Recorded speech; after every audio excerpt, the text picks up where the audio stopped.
A fé cristã precisa ser regada diariamente para florescer. É por isso que em nossos episódios vamos explorar sobre como podemos fielmente nos apegar ao nosso Criador para florescermos em meio ao mundo caído. Então, seja bem-vinda à Fé e Tulipas.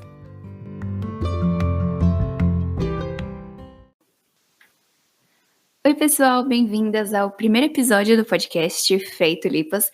É uma alegria muito grande ter você aqui e também o fato de você estar ouvindo isso daqui também é uma grande demonstração da misericórdia e da graça do nosso Deus, porque esse ministério, como muitas de vocês já conheciam, começou como um canal no YouTube e depois o Senhor Deus permitiu que chegasse às redes sociais como o Instagram, Facebook.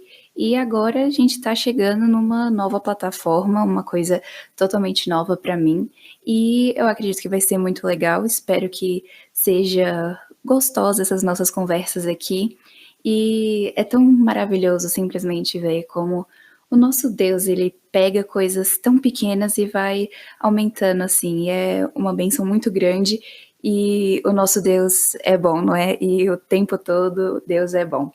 Então, hoje a gente vai começar a introdução à nossa primeira série aqui.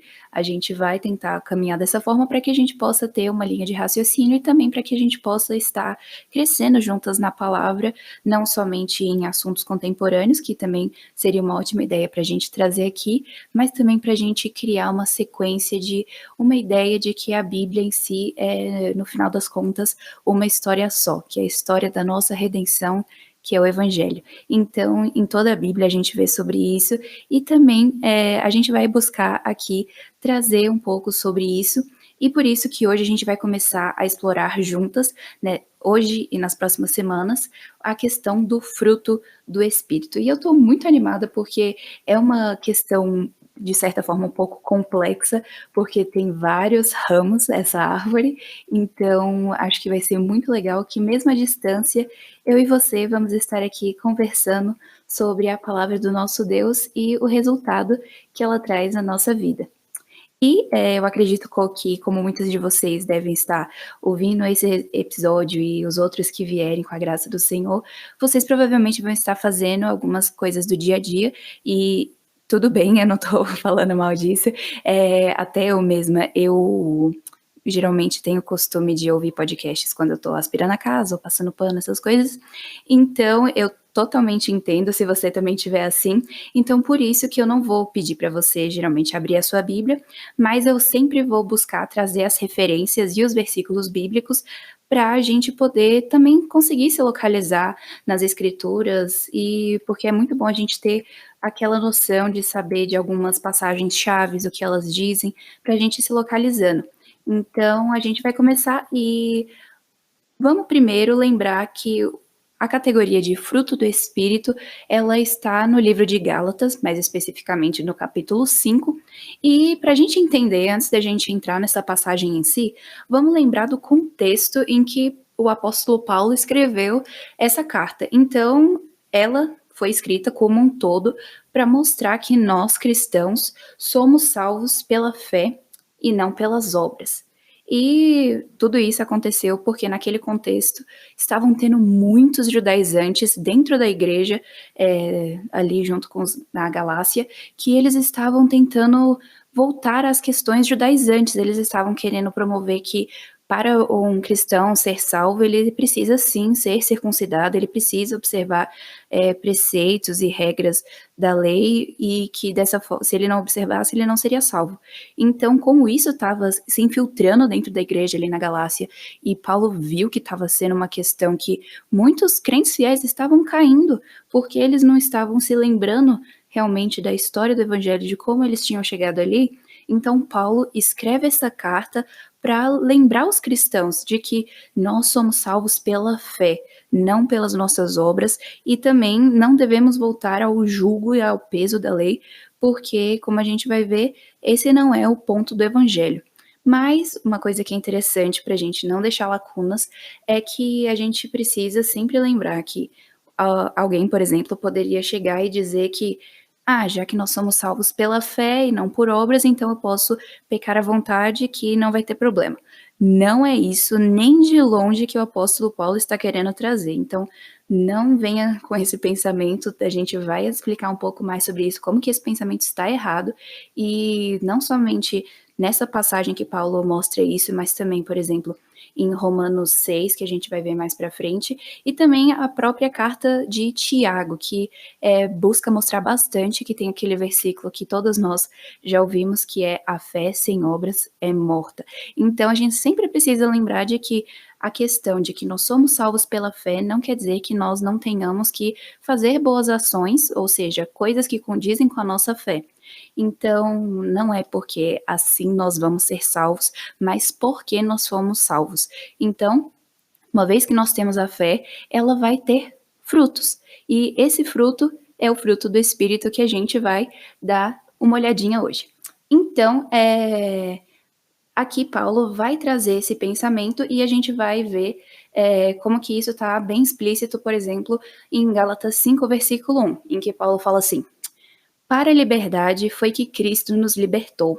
Permanecei, pois, firmes e não vos submetais de novo ao jugo da escravidão. Então aqui é bem interessante para a gente ver que Paulo está lembrando que nós fomos libertos para a liberdade. Então, dessa forma, nós vemos também como que isso vai estar ligado com o que Paulo vai falar daqui a pouco. Mas é muito interessante a gente ver como que essa liberdade não é uma liberdade para pecar, porque pecar em si já é algo que é escravizante. Por quê? Porque aquelas pessoas que continuam no ato de pecaminosidade, elas estão escravas daquilo. Então isso não é liberdade, é um falso senso de liberdade. Mas a liberdade que nós temos em Cristo é a liberdade de poder dizer não ao pecado. E é isso que Paulo está nos dizendo aqui também. Nós somos, no contexto que Paulo está mostrando, nós somos livres do jugo da lei, do jugo da escravidão, ou seja, a gente não precisa mais ser circuncidado, nós não precisamos mais seguir as festas judaicas, não precisamos ter as regras alimentícias judaicas, não precisamos mais de nada disso, porque nós somos libertos. E é interessante como a gente falou bem no comecinho, né? A Bíblia toda é uma história só. E a Bíblia responde à própria Bíblia. Então, se às vezes esse conceito ficou um pouco conturbado, um pouco difícil de entender, em 2 Coríntios 3, versículos 13 a 18, o apóstolo Paulo também traz um pouco sobre isso. Por exemplo, diz assim o apóstolo Paulo: não somos como Moisés, que colocava um véu sobre a face para que os israelitas não contemplassem o resplendor que se desvanecia. Na verdade, as mentes deles se fecharam, pois até hoje o mesmo véu permanece quando é lida a antiga aliança. Não foi retirado, porque é somente em Cristo que ele é removido. De fato, até o dia de hoje, quando Moisés é lido, um véu cobre os seus corações. Mas quando alguém se converte ao Senhor, o véu é retirado. Ora, o Senhor é o Espírito. Onde há o Espírito do Senhor, ali há liberdade. E todos nós que, com a face descoberta, contemplamos a glória do Senhor, segundo a sua imagem, estamos sendo transformados com a glória cada vez maior, a qual vem do Senhor, que é o Espírito. Então, é muito interessante que a gente vê aqui a mesma ideia que Paulo está trazendo também para os Gálatas. Então, no contexto aqui específico de 2 Coríntios, que a gente acabou de ler, ele traz aqui um pouco sobre a questão de Moisés. E isso daqui a gente vê que isso aconteceu porque Moisés, quando ele subia ao Monte Sinai, ele viu vislumbres da glória de Deus. E quando ele descia, o rosto dele resplandecia, brilhava, de forma que as pessoas, os israelitas, ficavam com medo. Então Moisés tinha que cobrir o rosto para ajudar os israelitas, para eles não ficarem com medo dele. Então, aqui Paulo traz isso dizendo: essas pessoas não contemplavam a glória de Deus, porque na verdade elas tinham que ser, de certa forma, escondidas dessa glória de Deus. Então ele traz aqui, dizendo que a mente deles estava fechada, mas ele diz, e a mente continua fechada, esse véu continua permanente quando fica na antiga aliança. Mas ele diz que somente pode ser retirado em Cristo. E eu gosto dessa versão aqui da NVI, que ela traz assim de uma forma bem simples para a gente poder entender. Então, quando diz que mas quando alguém se converte ao Senhor, o véu é retirado.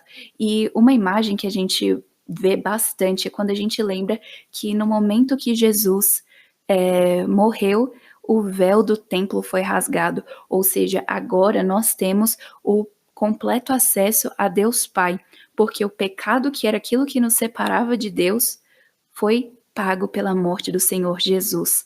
Então agora, o Senhor Jesus, ele é o nosso único e perfeito mediador até Deus Pai. E isso é muito interessante porque o livro de Hebreus, por exemplo, vai mostrar bastante sobre isso, como que Jesus era melhor que Moisés, no sentido de que Moisés trouxe a lei, mas Jesus ele traz a lei também, por exemplo, no Sermão do Monte, mas Jesus também traz com a forma para a gente ter esperança de que mesmo que nós caiamos, o Senhor Deus está conosco, mas também nos traz a força de lutarmos contra o pecado. Então é muito interessante como que em Hebreus vai trazer a questão de que o sacrifício de Jesus foi de uma vez por todas. Então, no Antigo Testamento tinha que sacrificar animais todos os anos para fazer a expiação do pecado do povo. Mas agora com o Senhor Jesus foi de uma vez por todas, porque ele foi o Cordeiro perfeito de Deus. Então agora nós podemos ter acesso a Deus e esse véu foi rasgado. E é interessante também como que aqui ainda em 2 Coríntios fala que todos nós, com a face descoberta, contemplamos a glória do Senhor. Então agora nós não precisamos mais temer a glória de Deus, porque, como diz aqui em seguida, segundo a sua imagem estamos sendo transformados com a glória cada vez maior. Então eu gosto muito, por exemplo, de como que a Jen Wilkin, uma professora de Bíblia também, ela traz sobre a questão de que o pecado nos deformou.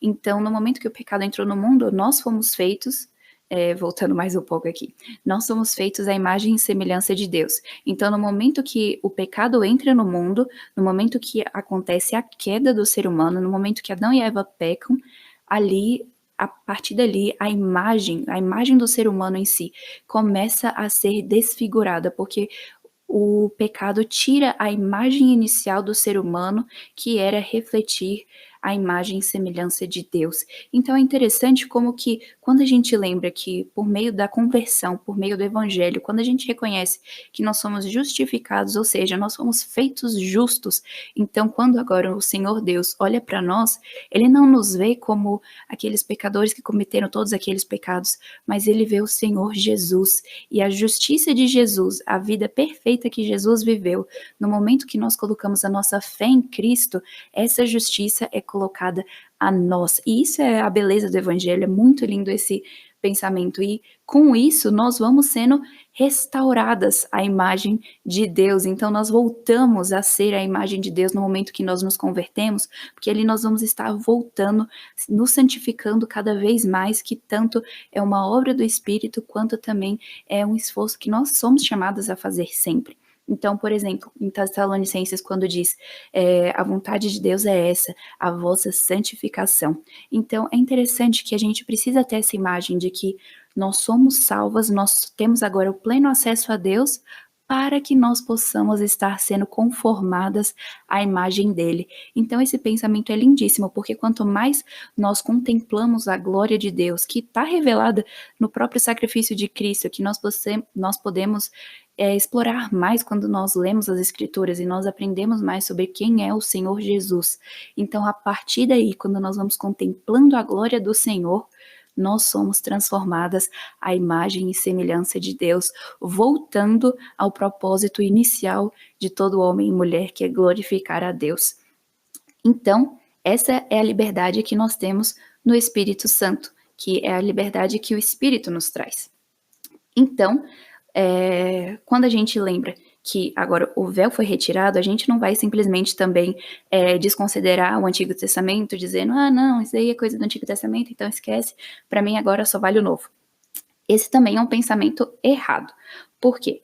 Porque o próprio Senhor Jesus, ele não veio para acabar com a lei, e sim ele veio para mostrar que a lei não estava contida ou limitada ao pensamento que os fariseus tinham. Então, a gente tem exemplos nítidos disso, por exemplo, no Sermão do Monte. Então, Jesus fala sobre a questão de quando muitos fariseus diziam que não poderiam adulterar, mas eles não viam problema em simplesmente olhar para outras mulheres com um desejo sexual no seu coração. Então Jesus diz: isso aos olhos de Deus é você adulterar no seu coração, então não tem diferença.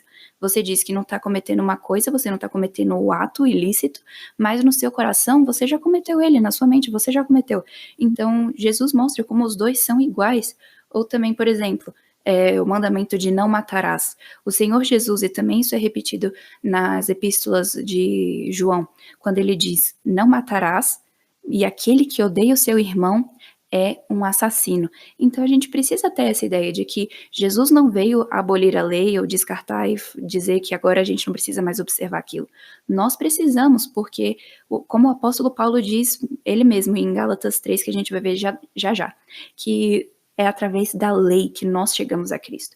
Então, em Gálatas 3, versículo 24, diz assim: de maneira que a lei nos serviu de aio para nos conduzir a Cristo, para que pela fé fôssemos justificados. Então, tentando traduzir aqui de uma forma mais simples para o nosso entendimento, seria de maneira que a lei nos serviu de professor, de guia, para nos conduzir ao Senhor Jesus, para que nós pudéssemos ser feitos justos, ou seja, para que a justiça de Cristo fosse imputada a nós. Então é interessante a gente ter esse olhar de que através do sacrifício de Jesus nós entendemos o propósito da lei.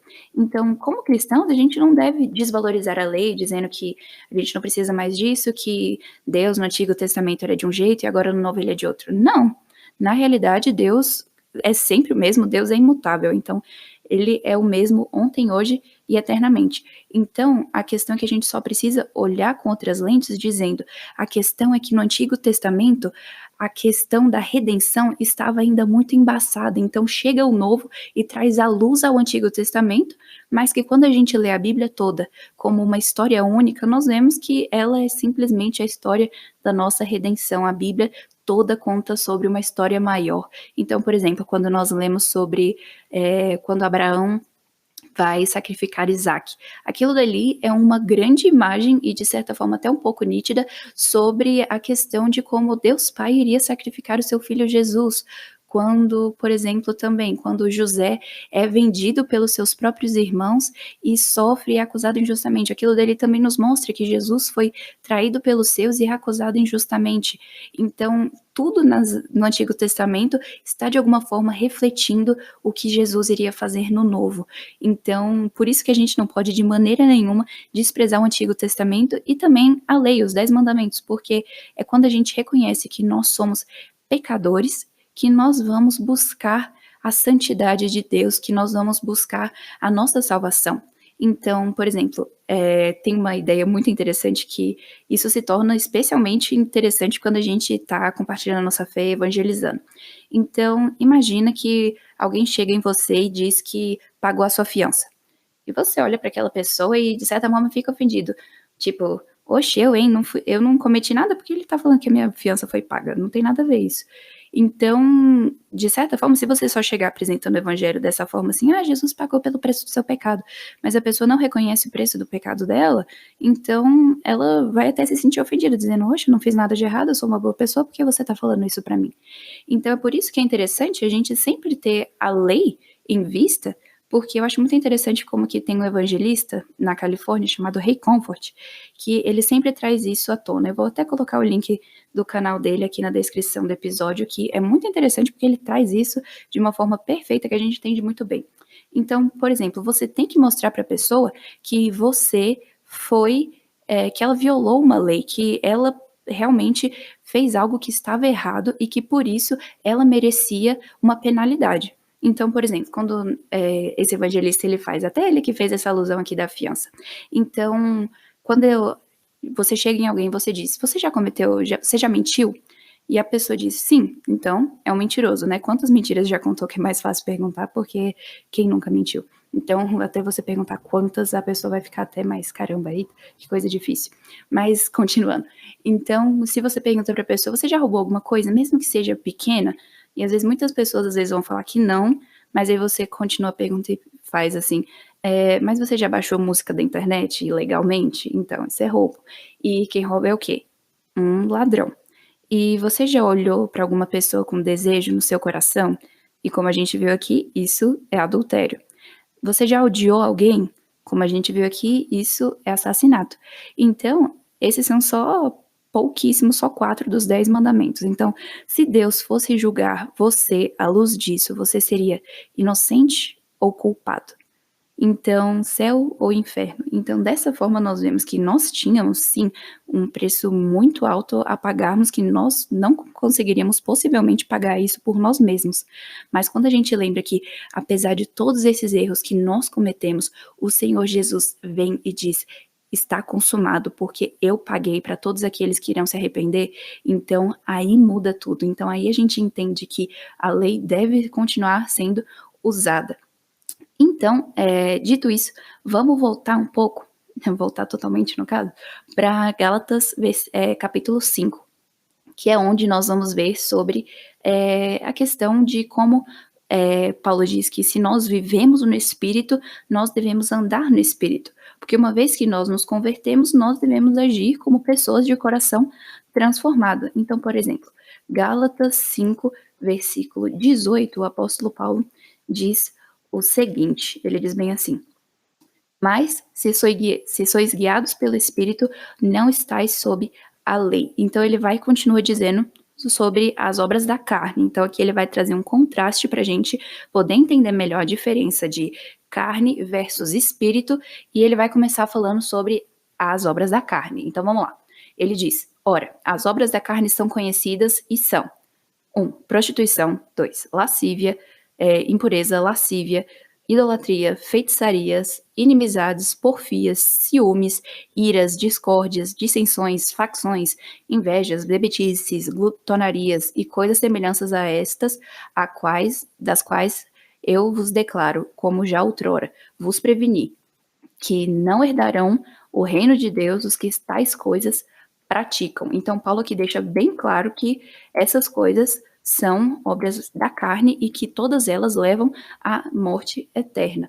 Então, aqui a gente também pode, de certa forma, separar um pouco aqui para a gente entender melhor. Então, nessa época, em todo esse contexto de Grécia Antiga, Roma Antiga, sendo que a Grécia já tinha passado, mas aqui na Roma Antiga que todo foi esse legado que estava acontecendo, de que a gente conhece hoje como essa civilização greco-romana. Todas elas eram bem marcadas por uma idolatria que requeria, de certa forma, pecados sexuais. Então, nos templos pagãos, das religiões deles, tinham muitas das vezes mulheres que se prostituíam para que chamasse a atenção dos deuses e várias coisas assim. Então, o que Paulo está dizendo, isso tudo são obras da carne. E ele vai e define bastante aqui, dizendo que esses pecados sexuais de prostituição, impureza, lascívia, todos eles, de certa forma, estão relacionados com o que vem logo seguinte, que é idolatria. Então, é até interessante a gente lembrar que, como cristãos, nós devemos lutar contra esse tipo de coisa, até porque muitas desses rituais, assim, podem estar escravizando outras pessoas, e nós temos que, de certa forma, trazer, mostrando que isso está errado, condenando essas obras infrutíferas da carne, condenando-as.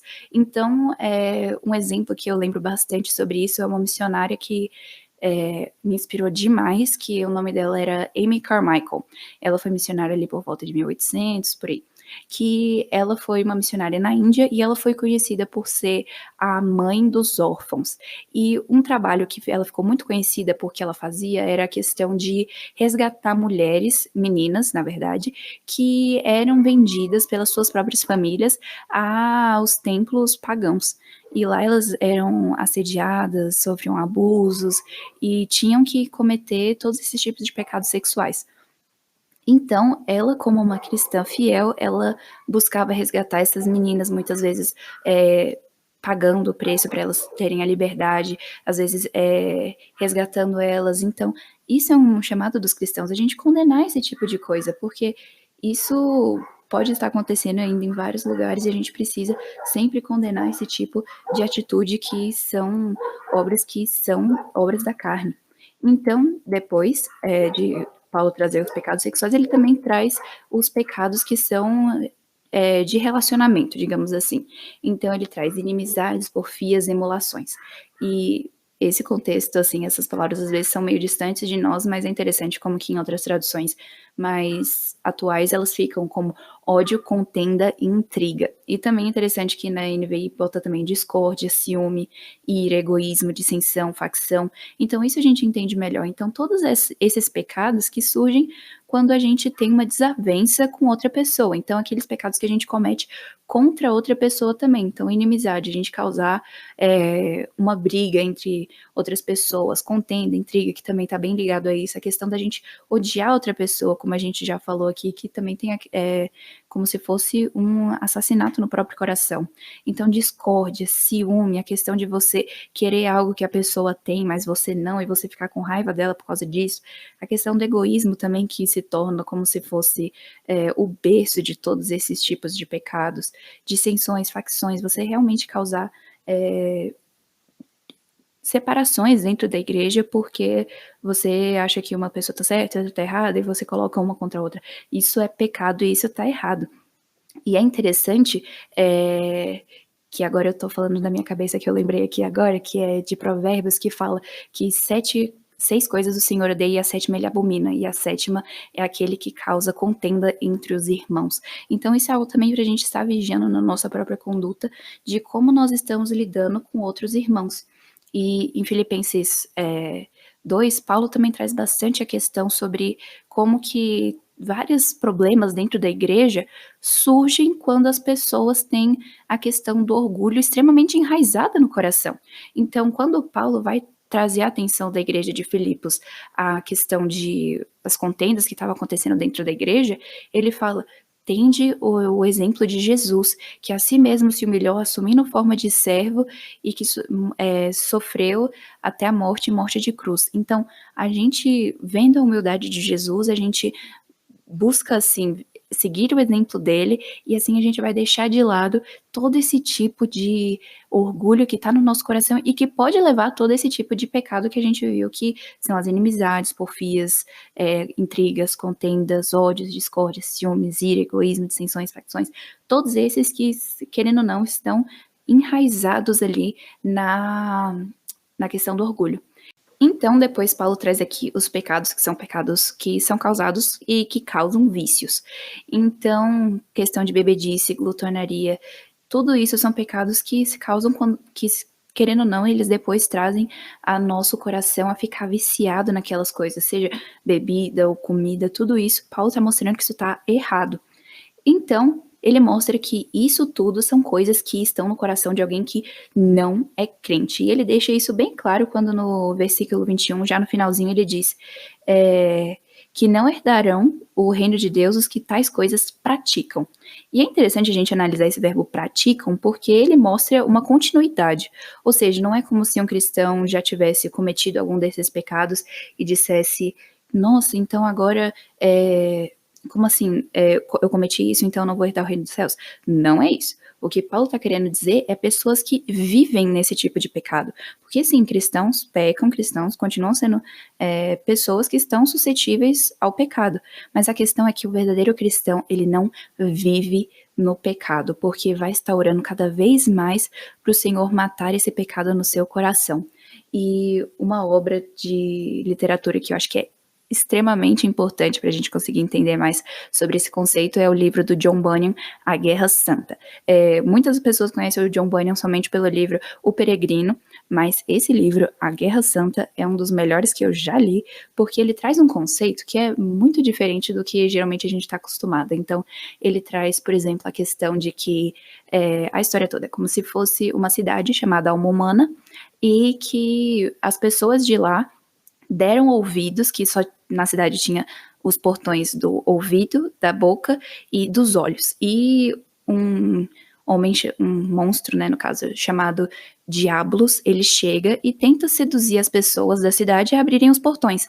E as únicas maneiras que elas podem fazer isso é por meio do portão do ouvido ou dos olhos. Então, ele começa a falar e as pessoas acabam que se interessam por aquilo que ele está dizendo, que são apenas mentiras, e abrem para ele, e aí entram vários diabolianos, que são os pecados, e acontece que é muito interessante que na trama mostra que depois que a alma humana está se restaurando, eu vou tentar não dar muito spoiler aqui, depois que a alma humana está se restaurando, muitos diabolinos ficam escondidos na cidade, e de vez em quando eles surgem, e como que os cidadãos têm o dever de matar esses diabolinos, que eles muitas vezes casaram com cidadãos da cidade, acabaram tendo filhos, e que aí se confundem lá dentro. Então isso é muito interessante pra gente sempre ter em mente de que muitas vezes alguns pecados, eles vão estar escondidos no nosso coração.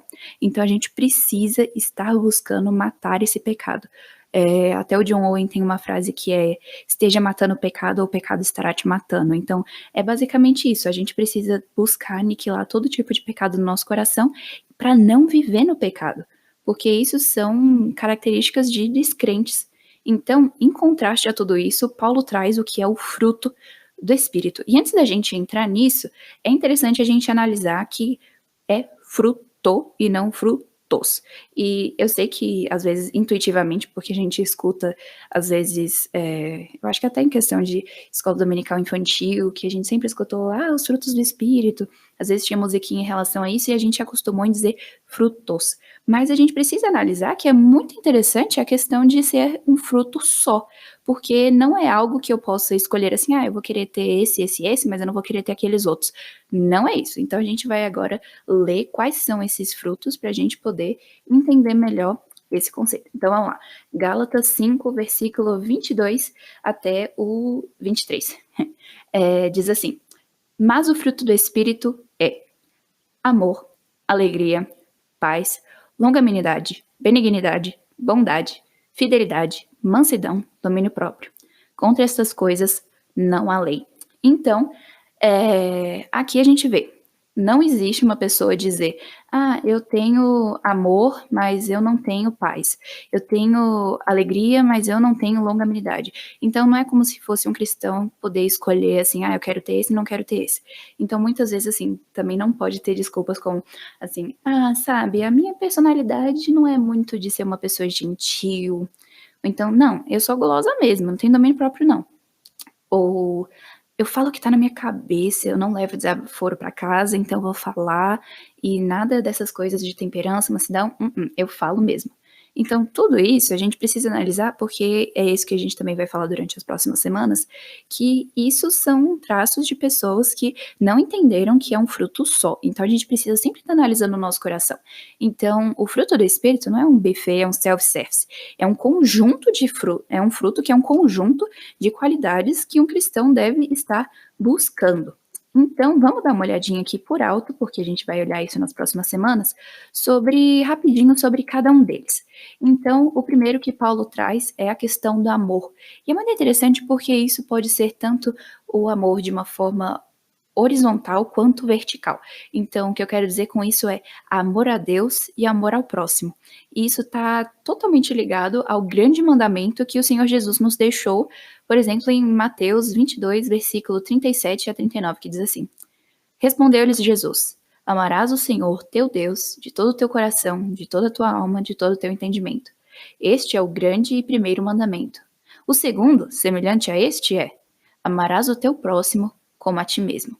Então, todos nós, como cristãs, como aquelas mulheres que buscam cada dia mais estarmos crescendo em santidade, crescermos em amor à palavra de Deus e aos meios da graça que Ele mesmo nos deu, é a questão da gente também buscar amar a Deus e amar ao próximo, porque uma vez que nós amamos a Deus, isso necessariamente, não tem como separar, isso vai nos levar a amar as pessoas que são próximas a nós, e tanto aquelas pessoas que seja que nós tenhamos muita afinidade ou que nós não tenhamos nenhuma afinidade.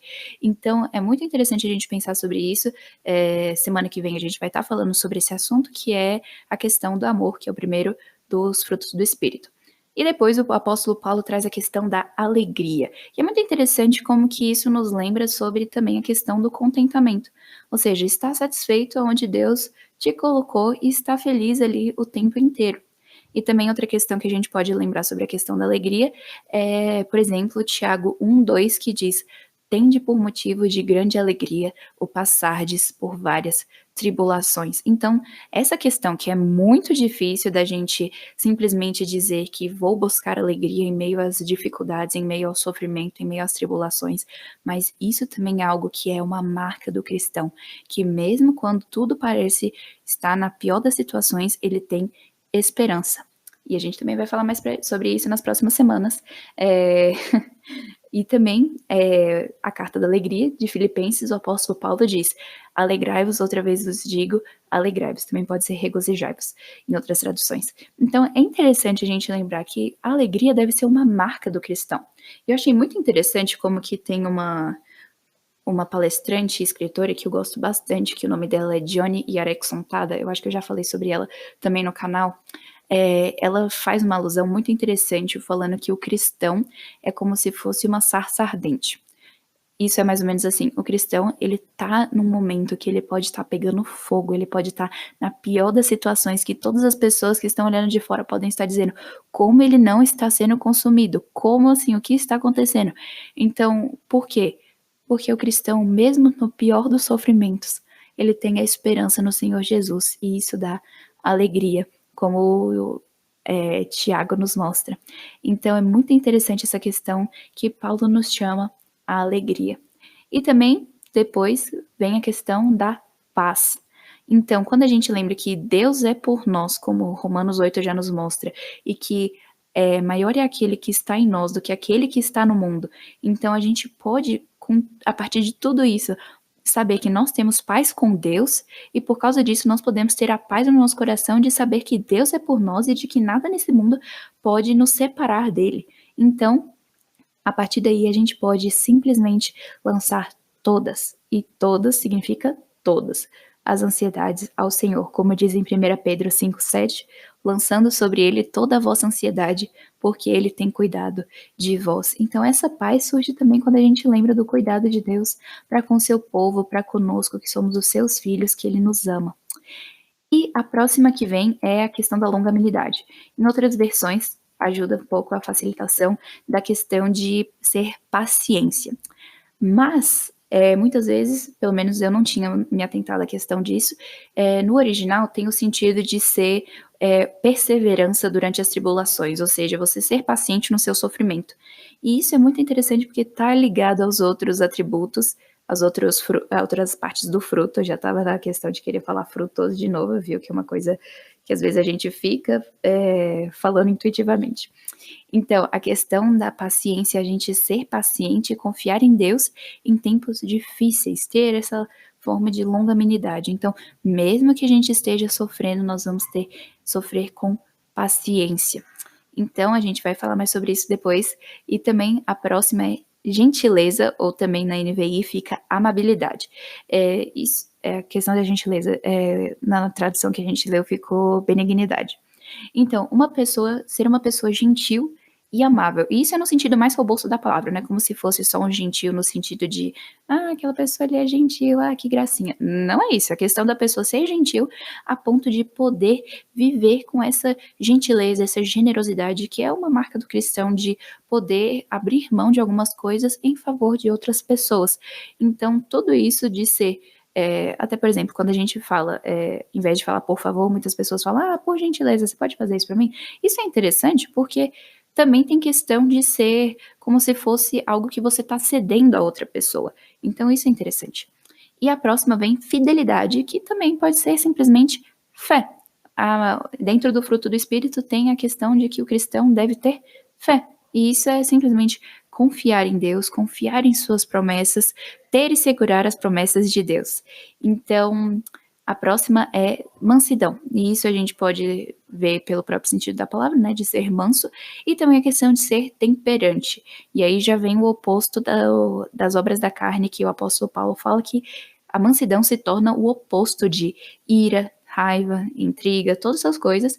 Então, nesse momento que, mesmo que alguém tenha se irado contra nós, que alguém tenha colocado a gente no meio de uma intriga, coisas assim, se nós sofremos alguma forma de injustiça, reconhecer que Deus, ele é o nosso vingador e que a gente não precisa fazer a justiça pelas nossas próprias mãos, mas a gente descansar na soberania de Deus, sabendo que Ele faz tudo para o nosso bem e a gente descansar nele com mansidão. E também a questão da gente também tratar outras pessoas com mansidão, a gente não querer ser aquela pessoa que, fala o que tá na minha cabeça, essas coisas todas que isso só faz mal para o corpo de Cristo, não tem nenhuma vantagem em você ser essa pessoa que ainda se acha sincera de simplesmente ofender os seus irmãos em Cristo, machucar outros, poder causar outros a duvidarem da própria fé, duvidar do amor do corpo de Cristo, todas essas coisas que isso só vai fazer mal para a igreja. Então, como a mansidão é algo que faz bem, é algo que constrói. Então, por exemplo, quando Paulo diz, não, que não saia da vossa palavra nenhuma palavra torpe, mas tudo aquilo que seja para edificação na justiça. Então a gente precisa, como cristãos, estar tendo certeza de que a gente está tirando as palavras ruins e colocando as palavras boas. E a gente vê isso durante toda a Bíblia, que se a Bíblia fala para a gente parar de fazer alguma coisa, vai trazer o oposto, dizendo para a gente fazer alguma coisa. Então, se é para a gente parar de falar coisas ruins, a gente tem que falar coisas boas. Para a gente parar de falar aquilo que pode fazer mal para o corpo de Cristo, para a igreja, e falar aquilo que pode fazer bem. Então, seguindo nesse pensamento, a gente chega na questão do autocontrole, que também pode ser chamado de domínio próprio. E isso também está na questão de controlar nós mesmos, controlar o que a gente fala, não só falar o que eu quero na hora que eu quero, não comer o que eu quero na hora que eu quero, porque também tem a questão da gente não buscar refúgio na comida, em outras coisas assim, que não seja o Senhor Deus. A questão do autocontrole também é muito interessante para a gente analisar. Quando eu estou em momentos de estresse, quando eu estou em momentos de ansiedade, a quem ou ao que eu vou em busca de refúgio ou de alívio? Será que eu vou para comida, eu vou para bebida, eu vou para algum tipo de entorpecente, eu vou para algum tipo de fofoca, coisas assim? Ou eu vou para Cristo? Então a gente ter esse controle de nós mesmos, de saber, não, eu não vou buscar essas coisas que um dia estão aqui e no outro dia a traça e o ladrão rouba, todas essas coisas assim, nós precisamos ter a certeza de que nós estamos buscando aquilo que é a única solução para a nossa falta de controle, que é sermos controladas pelo Senhor Jesus Cristo e não por nós mesmas ou pelo que a gente acha que a gente precisa. Então, também a questão de não se deixar cair nesses vícios que, como o apóstolo Paulo mostrou, as obras da carne têm a bebedeira, a glutonaria, e também hoje em dia a gente tem vários outros tipos de vícios em pecados sexuais, entretenimento, todas essas coisas que a gente vai estar falando mais sobre isso no futuro, se o Senhor permitir. Então a gente precisa ter essa certeza de que nós estamos sendo controladas pelo Senhor Jesus. Então, aqui a gente já analisou por alto todos os âmbitos do fruto do Espírito. Então, o fruto do Espírito, ele é um resultado que surge a partir da vida do crente. Então, não é algo que você se força a fazer e talvez você consiga, talvez não. Isso vai ficar mais claro quando a gente imagina, por exemplo, uma árvore. Nenhuma árvore força para ter fruto de si mesma. Ela simplesmente floresce quando ela está saudável. Então, da mesma forma, o cristão, ele não precisa ficar dizendo assim, ai não, que saco, eu tenho que fazer isso, e ficar bravo por causa disso, porque senão já vai estar quebrando em si o fruto do Espírito. Mas buscar simplesmente amar a Deus de todo o coração, amar ao próximo, e vai fluir a partir daí todas essas coisas. Então, é interessante a gente lembrar também que, à luz disso tudo que a gente viu, Paulo não dá a mínima deixa para a gente dizer que, então já que eu tenho que viver pela fé, não pelas obras, eu vou pecar. Não. Paulo fala lá em Romanos 6, versículo 1 e 2, ele diz assim: que diremos, pois? Permaneceremos no pecado para que a graça seja mais abundante? De modo nenhum. Como viveremos ainda no pecado, nós que para ele morremos? Então, uma vez que nós lembramos que nós morremos para o pecado, ou seja, a gente não existe mais para o pecado, então a gente pode simplesmente viver para Deus, porque em Cristo nós somos livres, porque o Espírito Santo nos libertou para sermos libertos. E onde está o Espírito do Senhor, aí há liberdade. Então, isso daqui é algo que a gente precisa estar repetindo para nós mesmas sempre. Então, uma vez que você é uma cristã firme no Senhor Jesus, você vai simplesmente florescer dessa forma, você vai dar fruto como uma consequência espontânea. E isso é uma coisa muito interessante que mostra, por exemplo, no Salmo 1º. Então, eu vou ler ele aqui porque ele é bem pequenininho, que ele diz assim: Bem-aventurado o homem que não anda segundo o conselho dos ímpios, nem se detém no caminho dos pecadores, nem se assenta na roda dos escarnecedores. Antes, o seu prazer está na lei do Senhor, e na sua lei medita de dia e de noite. Ele é como árvore plantada junto a correntes de águas, que no devido tempo dá o seu fruto, e cuja folhagem não murcha, e tudo quanto ele faz será bem-sucedido. Os ímpios não são assim. São, porém, como a palha que o vento dispersa. Por isso, os perversos não prevalecerão no juízo, nem os pecadores na congregação dos justos. Pois o Senhor conhece o caminho dos justos, mas o caminho dos ímpios perecerá. Então, é interessante a gente olhar aqui como que no Salmo 1º já traz a alusão, a analogia, comparando o fiel, o Filho de Deus, a uma árvore. Então, não é somente uma árvore, mas é uma árvore plantada junto a correntes de águas. Então, aqui você pode imaginar realmente uma árvore do lado de um rio que está cheio de... por exemplo, num tempo de cheia, então ali a gente consegue ver. Então, ele está sendo alimentado, está sendo nutrido pelo sol também, está fazendo todos os processos certinhos da fotossíntese, então agora é só esperar que vai dar o seu fruto. E é isso também com o cristão. Quanto mais ele aprende, quanto mais ele se nutre a partir da palavra de Deus, quanto mais ele se alimenta de oração e de conteúdos cristãos saudáveis e bons, só esperar que vai dar o seu fruto. Então, essa é a esperança que a gente tem para a gente buscar o fruto do Espírito, que não é somente algo que a gente quer e nunca vai alcançar, também não é algo que se torna um fardo. Não, é um fruto. Ou seja, quando a gente vive como verdadeiras cristãs e a gente busca amar e glorificar o nosso Deus, isso vai vir como um fruto simplesmente natural. Então, essa é a esperança que o Senhor Deus nos traz a partir dessa passagem. E então a gente trouxe aqui uma introdução aos frutos do Espírito, trazendo também uma imagem geral de toda a questão de como que Paulo, como que chegou a essas conclusões, por que ele escreveu isso aos Gálatas. Então, quando a gente entende isso, a gente pode também buscar ver como que isso se aplica a nós. E é isso que, com a graça e misericórdia do nosso Senhor Jesus, nós estaremos fazendo nas próximas semanas. E então, nós encerramos por aqui esse primeiro episódio.